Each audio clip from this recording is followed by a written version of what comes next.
welcome to Thoughtful Thursdays. So, this is a new segment of Nicole's Network's YouTube channel. However, I found it very, very important. I have a lot of clients who are business owners or aspiring business owners, and I wanted to provide content specifically to how to grow, how to build, how to develop your business. Now, these are going to be topics that you can apply to any type of business. I'm not telling you how to do a business. I'm telling you how to run, grow, and follow your passions, and eventually make your passion your paycheck. So with that being said, if this is something that interests you, make sure you subscribe and hit the little bell so that you get notifications so that you are the first to know when a new video has dropped, okay? Make sure you comment, make sure you share. If there's a subject that you want to hear more about, make sure you put it in the comments. Let me know. I'm listening. No, but seriously. So that being said, today we are talking about how to chase your dreams. I have 5 steps to help you understand more effectively how to chase your dreams. Step number 1, discover your dreams. Sometimes it's really that simple. And I'm saying that without any ounce of judgment in my heart. It literally was not until 2016 that I even began to discover what my dreams were. I started Nicole's Network, I'm coming up on 3 years. So it was May 2016. And that was the first time I even evaluated, like, this might be what I want to do. However, prior to 2016, and I was 25? 24, 25. So I was 24 when I started Nicole's Network.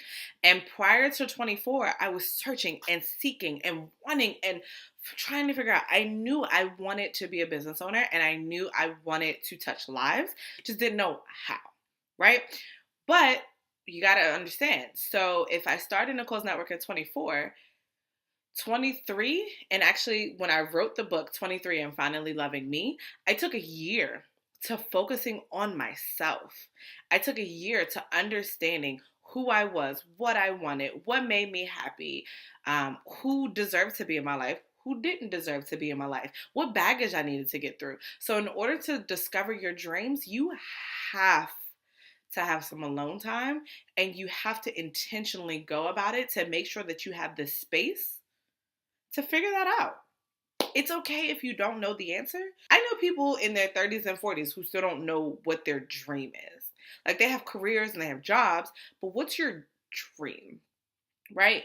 But it takes intentional alone time to figure that out.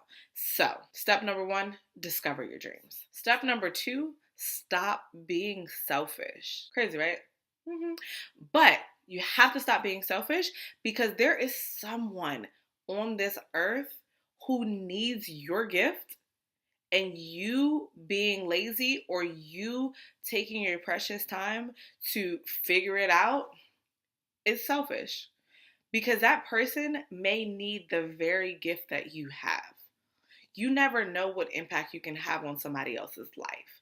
It may be difficult, it may not look fun, it may be challenging, but someone's waiting on your gift to say, okay, I'm going to be all right. Seriously. Like, the reason I'm so open about my depression, the reason I'm very open about my suicidal attempts and thoughts, the reason I'm so open about the grief surrounding my miscarriage is because I know how impactful it is to not feel alone when you're dealing with those struggles. Those may not be your struggles, but whatever your gifting is, do it. The world needs it. We were all placed on this earth for a particular reason. And if you continue to drag your feet or even ignore your dreams and gifts, it's selfish. It just is. So step number 2, stop being selfish. Okay? Step number 3, get focused and get organized. What do I mean by that? So get focused. Following one's course until it's successful. Keep doing. You gotta have tunnel vision sometimes. And a lot of times it's so easy to get so excited and get so worked up. And I know I'm known for having these like big grand ideas and like, oh, I want to do this and oh, I want to do this and oh, I want to do that. But I've gotten to the point where I'm like, cool, I can do everything that I want to do in this world one level at a time. And I recently heard from one of my favorite motivational speakers, Lisa Nichols. She made a statement and she said, basically, how you maneuver through that is through understanding that you set completion date goals, but you also set dates for when you want to start thinking about it. And that really was a game changer because it relieved the emotional weight behind all these lavish ideas that I've had. And it made sure that I don't get overwhelmed and overworked. So I actually have an Excel spreadsheet to which I have everything scheduled out, like these big ideas that I want to accomplish within the next 5 years. I have start dates and I have end dates. And so, yes, the idea is on the table, but it's not on my brain. I'm not thinking about it because I'm only worried about the things that I should be worried about right now. Cool. So step number 3, get focused and get organized. What does it mean to get organized? You have to be organized with your time. You have to be organized with your finances. You have to be organized with your energy. You have to be organized physically. So if you're not organized, you're pretty much going to not be working as hard, as smart as you could. You'll probably be working a lot harder. But if you take a moment to get organized and focused and really be strategic, you can get a lot further a lot faster, and you can create a solid foundation for your dreams to grow on. Cool. Step 4, find the time.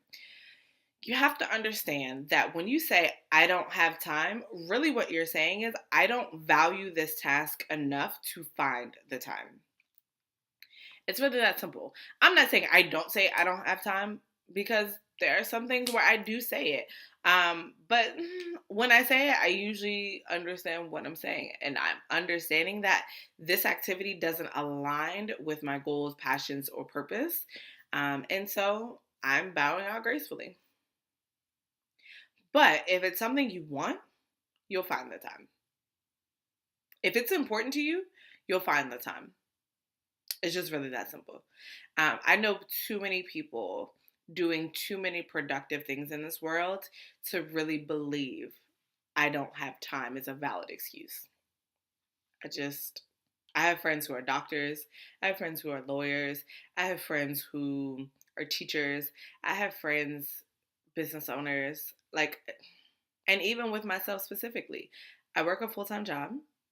I put 20 plus hours into my business every week without fail. I still find time to work out regularly. I don't like working out, but I like the results of working out. So give and take. I still find time for self-care. Even with me being in school, I still take a day off every week from everything. Typically, it's Sundays. Sundays are my days to do absolutely nothing out of obligation.